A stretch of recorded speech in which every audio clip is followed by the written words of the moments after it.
Nagakahitabo na ang mga timailan sa pagbalik sa Ginoo. Soon andam na baka sa iyang pagbalik ng Amos 4:12. Nagaingon nga pangandam kamo sa pag-atubang sa inyong Dios. Usaig soon, andam na baka sa pag-atubang sa Ginoo? Andam na baka sa panahon kahukman na sa Ginoo ang tanang tao sumala silang binuhatan? Worth it na baka igsuon nga makasulod sa gingharian? Igsuon na sayod ta kung unsa ang mga sala nga dili makasulod sa gingharian. Sayod ta nga walay kunot, buling umansa nga makasulod dito. Igsuon sa paman imong langay-langayan.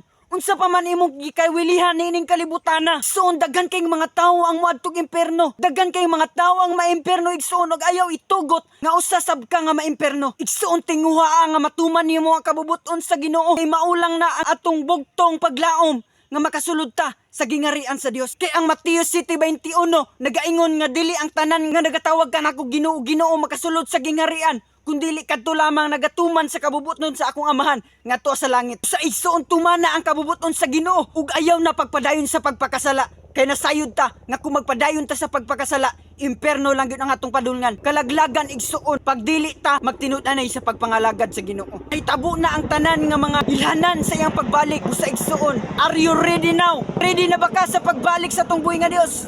Diyan lang kutob. And God bless.